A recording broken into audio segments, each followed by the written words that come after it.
Hello दोस्तों, स्वागत है आपका लर्न हब यूट्यूब चैनल में। अगर आप स्टूडेंट हैं और पढ़ाई करते हैं तो अभी इस चैनल को सब्सक्राइब करें।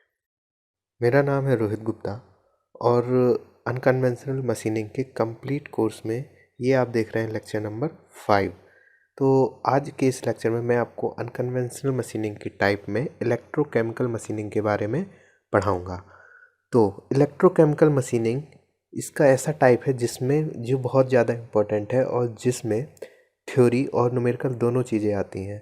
तो आज के इस लेक्चर में आपको मैं थ्योरी पढ़ाऊँगा और नेक्स्ट लेक्चर में मैं आपको इससे रिलेटेड कुछ न्यूमेरिकल्स लगवाऊँगा। तो चलिए स्टार्ट करते हैं इलेक्ट्रोकेमिकल मशीनिंग से।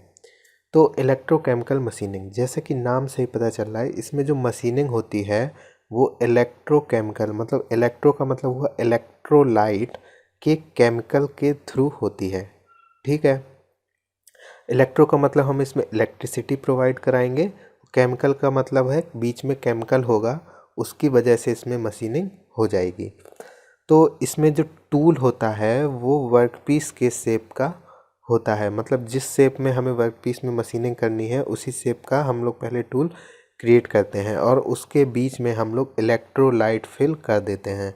ठीक है, तो जब हम टूल और वर्कपीस के बीच में इलेक्ट्रिसिटी प्रोवाइड कराते हैं पॉजिटिव और नेगेटिव, तो इस इलेक्ट्रोलाइट की वजह से इस जो जैसा टूल का शेप है उसी शेप में वर्कपीस से मटेरियल रिमूव होने लगता है और जो मटेरियल रिमूव्ड मटेरियल है वो इलेक्ट्रोलाइट के साथ बाहर जाने लगता है।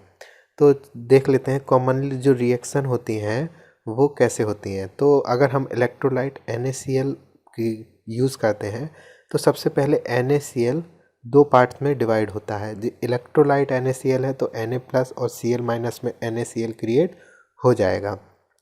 अब NaC और जो इलेक्ट्रिसिटी पॉजिटिव और नेगेटिव हम दिए हैं इलेक्ट्रोडों के बीच में, तो जो Fe मतलब आयरन है वो Fe2 प्लस में कन्वर्ट हो जाएगा और दो इलेक्ट्रॉन फ्री हो जाएंगे।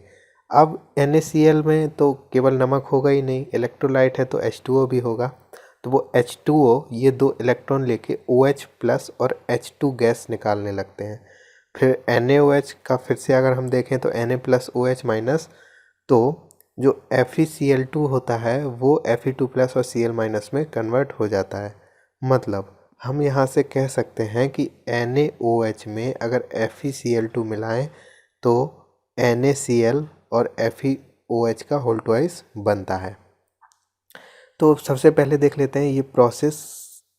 This process is an extension of already known process electropolishing with modifying in reverse direction of shape of the tool or electrode is used in the process which is form a cathode। इसका मतलब क्या हुआ देखिए, सबसे पहले इस process के बारे में मैं आपको बता देता हूँ।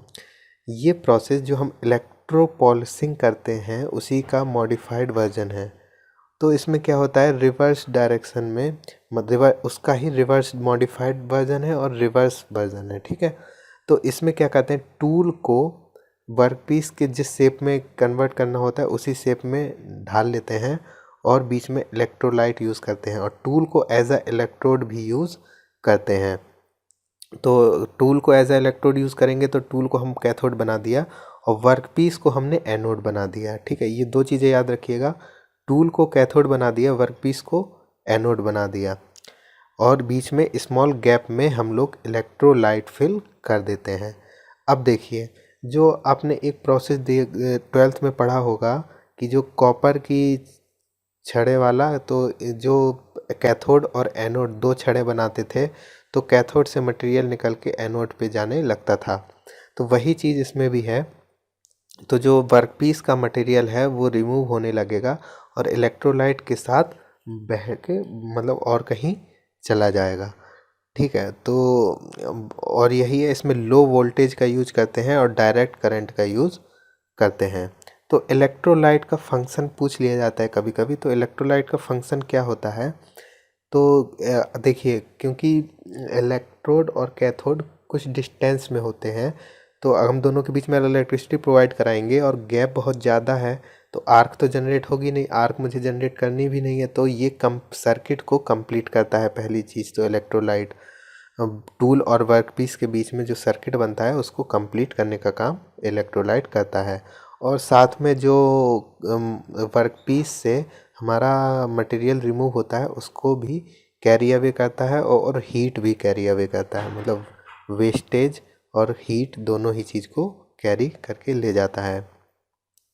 और ये इलेक्ट्रोलाइट ही इलेक्ट्रोकेमिकल रिएक्शन पे वर्क करता है ये प्रोसेस। तो इस इलेक्ट्रोकेमिकल रिएक्शन को आराम से इफ़िशिएंटली होने में मदद करता है ये इलेक्ट्रोलाइट। तो रिक्वायरमेंट क्यों है इलेक्ट्रोलाइट की, कैसे रिक्वायरमेंट है, मतलब कैसा इलेक्ट्रोलाइट चाहिए, उसकी प्रॉपर्टीज़ क्या होनी चाहिए। तो उसकी लो विस्कोसिटी होनी चाहिए जिसकी वजह से ये हीट और वेस्टेज को कैरी अवे कर सके। ठीक है। दूसरा, high thermal conductivity and electrical conductivity हो सके जिससे कि ये इलेक्ट्रिक सर्किट को कंप्लीट कर सके। हाई स्पेसिफिक हीट होना चाहिए, नॉन कोरोसिव और नॉन टॉक्सिक भी होना चाहिए और केमिकली स्टेबल होना चाहिए। तो इसके बाद एग्जाम्पल देख लेते हैं कौन कौन से इलेक्ट्रोलाइट हम यूज़ करते हैं इस प्रोसेस में। तो NaCl + H2O, HCl, HNO3 और स्ट्रॉन्ग एल्कलाइन मटेरियल हम लोग इसमें यूज़ करते हैं। तो अब आपसे अक्सर एग्ज़ाम में पूछा जाता है, ये सब कम इम्पोर्टेंट था लेकिन सबसे ज़्यादा इम्पोर्टेंट इसमें है ये फॉर्मूला। इलेक्ट्रोकेमिकल मशीनिंग में आपसे MRR पूछ लिया जाता है। तो MRR का फार्मूला होता है AI/ρZF। ये आप याद कर लीजिए, बस AI/ρZF याद कर लीजिए। ठीक है। तो जहाँ पे A क्या होता है, A का मतलब है atomic weight of anode in gram, gram atomic weight of anode जिसको हम कहते हैं A। I को पता ही है करंट होगा इन एम्पियर। रो डेंसिटी होती है तो डेंसिटी ऑफ एनोड। जेड को हम लोग बैलेंसी ऑफ एनोड के से डिनोट करते हैं। और F होता है फैराडे कांस्टेंट। फैराडे कांस्टेंट का वैल्यू भी आपको याद रख लीजिएगा, 96500। 96500 कूलाम इसकी वैल्यू है। अब इसी फार्मूला का यूज़ करके हम लोग इसके कई सारे न्यूमेरिकल करेंगे। तो न्यूमेरिकल हम लोग देख लेते हैं, न्यूमेरिकल हम लोग कल देखेंगे लेकिन ये आज थोड़ा सा इसका ये देख लेते हैं कि value of F is 96500 coulomb जो होती है ये F की वैल्यू हो गई। ठीक है। और एक होता है इक्विवेलेंट वेट। इक्विवेलेंट वेट क्या होता है, E होता है A/Z, मतलब एटॉमिक वेट अपॉन वैलेंसी को हम लोग इक्विवेलेंट वेट कहते हैं। तो ये सब न्यूमेरिकल का पोर्शन है तो हम लोग इसको कल भी देखेंगे, आज थोड़ा सा बस ऐसे ही देख लीजिए। और MRR देखिए, अगर E=A/Z हो गया, E=A/Z, तो A/Z की जगह हम लोग E रख सकते हैं। तो यहाँ पे फॉर्मूला क्या बन जाएगा MRR का, EI/ρZF। ठीक है, EI/ρZF। ρZ नहीं, क्योंकि A/Z तो हमने वहाँ रख ही दिया, तो EI/ρF ये MRR का फॉर्मूला बन गया। अब अगर मिक्सचर आएगा तो उसको कैसे हैंडल करेंगे ये हम लोग कल के लेक्चर में देखेंगे। तो मिलते हैं नेक्स्ट लेक्चर में। अगर इस लेक्चर में आपको कोई भी प्रॉब्लम हुई हो तो मुझे कमेंट करके बताएं और इस वीडियो को लाइक शेयर कीजिए। मिलते हैं अगले लेक्चर में। Thank you.